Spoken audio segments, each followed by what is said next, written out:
एक गांव था, सरसब्ज खेतों, बहते नाले और चहचहाते परिंदों वाला। वहां एक मेहनती किसान रहता था जिसका नाम रामू था। रामू दिन रात खेतों में काम करता, मगर किस्मत उसका साथ नहीं देती थी।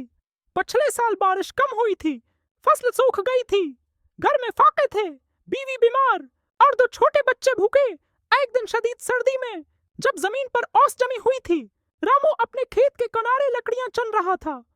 अचानक उसने देखा कि एक सांप ठंड से अकड़ा पड़ा है, सांस भी मुश्किल से ले रहा है। रामू के दिल में रहम आया। वो बोला, अरे बेचारा, सर्दी में मर जाएगा। खुदा की मखलूक है, जानवर ही सही, मगर है तो जीता जानदार। रामू ने अपनी चादर से सांप को लपेट लिया और घर ले आया। बीवी ने डर कर कहा, पागल हो गए हो क्या? सांप है, काट लेगा। रामू मुस्कुरा कर बोला, नहीं राधा, ये मरा जा रहा है, अभी जिंदा रहने की सकत नहीं। जरा गर्म हो जाएगा तो मैं जंगल में छोड़ आऊंगा। मंजर दो। सानिप का जागना रामू ने सानिप को चौराहे के पास रखा। आहिस्ता आहिस्ता सानिप के जिस्म में हरकत आने लगी, आंखें खुल गईं, जबान निकलने लगी। बीवी बोली, मैंने कहा था ये खतरनाक है, लेकिन रामू को यकीन था कि एहसान का बदला एहसान से दिया जाएगा। वो बच्चों से कहने लगा, देखो, हर मखलूक में जान है, मोहब्बत दिखाओ तो मोहब्बत मिलती है। सांप उठा, इधर उधर देखा, और जब ताकत लौट आई तो उसने अचानक अपना फन उठाया। सस। रामू के हाथ से चादर छोड़ गई। बीवी चीख पड़ी। सांप ने कहा, इंसान, तुमने मुझे बचाया, मगर मेरी फितरत बदल नहीं सकती। मैं सांप हूँ, काटना मेरा शिवा है। रामू पीछे हटा, बोला, अगर एहसान का यही बदला है तो तेरी मर्जी, मगर याद रख, बुराई हमेशा अपने अंजाम तक पहुंचती है। सांप ने वार करने को फन फैलाया ही था कि इतने में दरवाजे पर डग डग डग डग की आवाज आई। मंजर 3। स्पेरा की आम दरवाजे पर एक स्पेरा खड़ा था, कुंधे पर बीन और साथ एक टोकरी।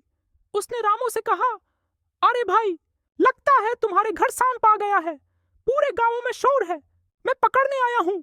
रामू ने सांस भरी और सारी बात बता दी।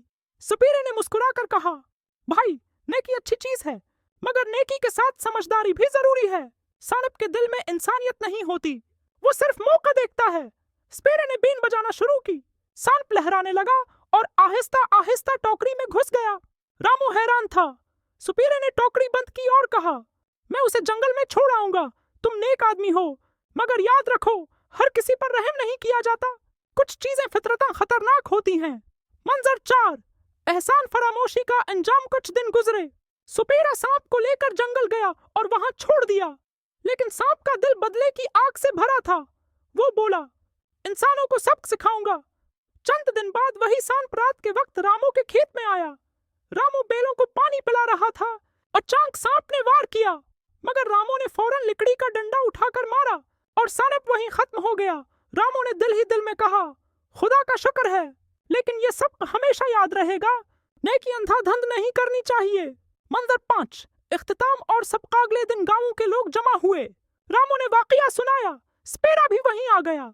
सुपेरे ने कहा, भाइयों, याद रखो, रहम जरूर करो, मगर अकल के साथ।